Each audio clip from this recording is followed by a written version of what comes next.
All right, let's wrap up this extended look at ethos with a brief look at the other kind, situated ethos. Most of the time you will be creating a character, invented ethos, especially, as you said, the months ahead as you meet new people, get new teachers, get new academic or business situations. You will be presenting yourself to a new audience and creating your character for these new people in your lives. And then your situated ethos will develop after that. But you certainly have one right now, and so it's important to understand that as well. So let's briefly go over that. Speakers have power when they're listened to only.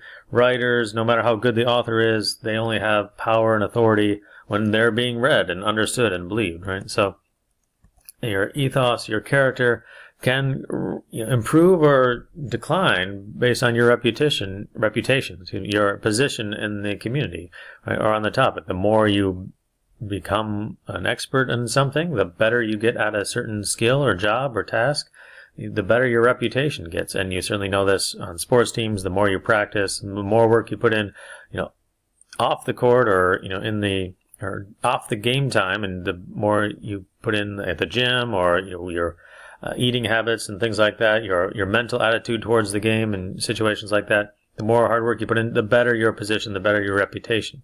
The same thing just in life and in your character, right? The more work you put into it before you create your character, invented ethos, the better your situated ethos, which will help, help your reputation, make creating your characters on papers and things even easier. All right. So we all have presuppositions for different kinds of people in life, for good or for ill.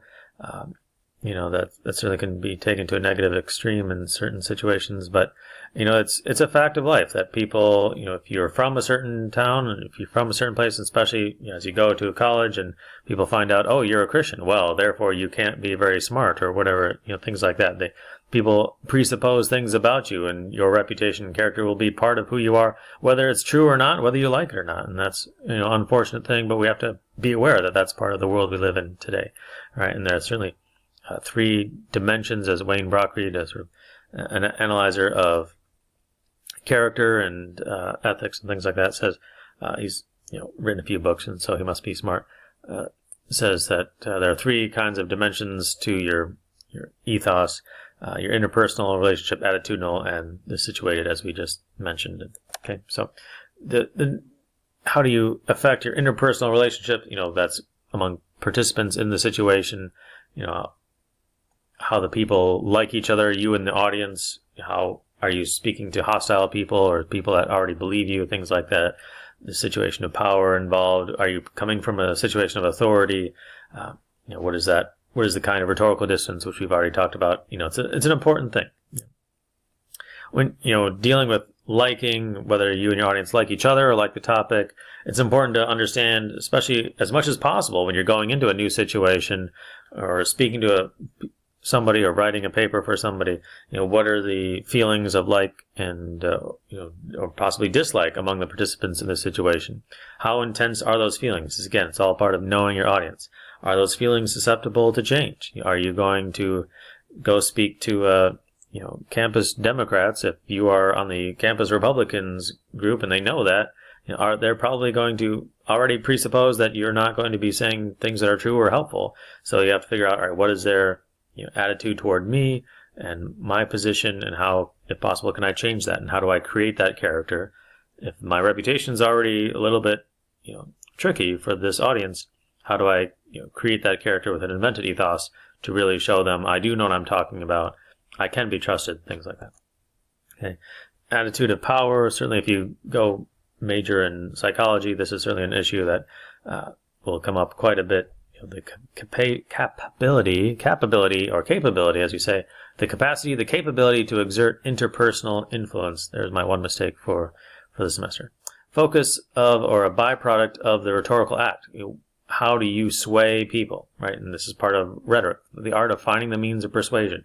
Your charisma, your position in society. If you are owner of a bank, you often get invited to all sorts of groups and boards and people. If you have a wealthy position in society, people say, you must be smart and knowledgeable. Come help us make decisions about our own companies, things like that.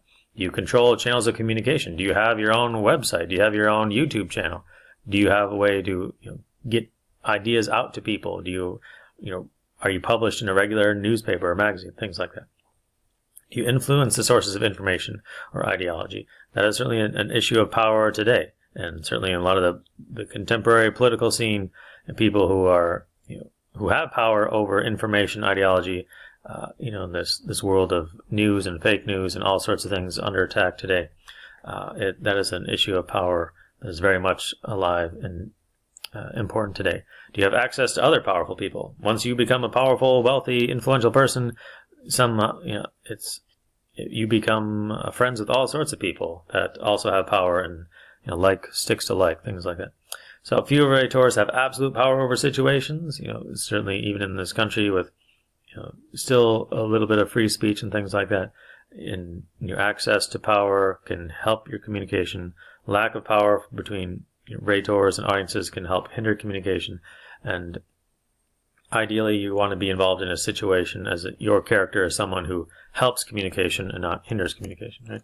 Attitudinal, as you develop help perhaps improve your situated ethos. Your attitudes determine the presuppositions to a historical situation that will influence the audience's responses. Okay, and we've talked about this a little bit already. People, are they willing to accept your attitude depending on your character? Are they indifferent to you and this topic? Are they more inclined to reject it? Then you have to ask yourself, how would I move someone who is indifferent to reject it or accept this proposal? As you said, that is often more difficult than moving people who already like something to reject it. It's often more difficult to get the indifferent, apathetic people involved because they don't care. People who already care are somehow more easily swayable to 180-degree turn to an issue than people who don't care at all. Right? How do I do that? What sort of appeals to logic, appeals to character, appeals to emotion, maybe extrinsic, data and quotations, things like that. Is the ego a factor of you, of the audience? What are the attitudes involved? And how do I use that to improve my situated ethos, and often by creating a character. All right. So a brief conclusion here, and then we will look at this assignment coming up, and you can finish that up for next Tuesday. All right. So, characters, people respond, as always, to their ideologies and worldviews. Whatever you're presenting, it's based on who they are, what they believe. We've known that for quite some time. We talk about it in Bible class. And you will enjoy power if you can influence an ideology. If you can create that character and have that reputation that you are knowledgeable, you are trustworthy, you are authoritative, you can influence the way people think. And certainly as Christians, we want to do that with respect and love and just demonstrating hope to others. And so there's always that negative side to power as well. If people can suppress or divulge information in certain ways, that, and certainly in the political world today, that's very much something that is quite a daily issue, especially in the current president that we have right now, in the presidency going on right now, that the nature of power and information are very current issues right now. So, as always, knowing your audience and their ideology and their presuppositions is important. So, let's finish that. So that was a little bit situated ethos in a few minutes here. I'm just going to scroll over to our activity and look at this. This will be available for you on the Google Classroom. You can download it and then upload your response to it. So, all right, for your task here for ethos, you're going to choose one of these three scenarios that we have here, and pick one, look at them, and then figure out. All right, you are going to basically write a speech as that person, or a letter, whatever, depending on what you're picking here, and you are going to be that character. You can create a character in that situation. Okay, so unlike last time with the Ethos activity with Julius Caesar, and it had all these A, B, C, D, E's, you were to list those out, A, B, C, D, last time. But this time, do not label it A, B, C, D, E, F. This is just one long, basically a speech as this person. So what your job, for the reason this A through F is here, something to think about. Once you've chosen this scenario, am I going to be a general addressing his troops? Am I going to be a mom or father or whatever addressing a daughter or a son? You can modify it a little bit before going off to college, before getting married, something like that. As that person, what would the amount of rhetorical distance be? If I'm trying to convince my parents this is what they should buy me for Christmas, how familiar would you be? What kind of language would you use? If you're a general, would you be more distant than if you were, a teen asking for something for Christmas?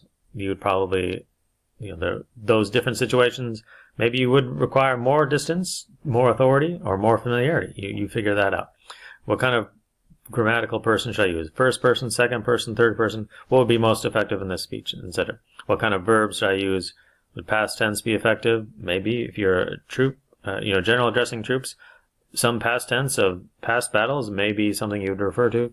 Maybe it's the future glory, future success, future happiness going off to college, as giving advice to a child. What kind of words should you use? Long, technical, short? Think through that. And then qualifiers, punctuation. You aren't going to explain those. You're just going to demonstrate those as you write this one-page speech. So you're going to write the speech as that character, and then A, B, C, D, E, F will come out indirectly through what you say and how you say it. Okay, so you're basically making a one-page speech. Choose one of those situations and write a page-long speech as that character. And so you think of who that character is, pretend to be that character for one page, and figure out what grammar and verbs and qualifiers and punctuation and distance should I use. Okay, so of the assignments you've had so far, this is, I think, certainly the easiest and perhaps the most enjoyable. Just figure out what kind of situation you prefer of these three, and then write a one-page speech as that character. Okay, and then that is the task for Ethos, and that will wrap up our long look at intrinsic proofs. All right. Have a good weekend.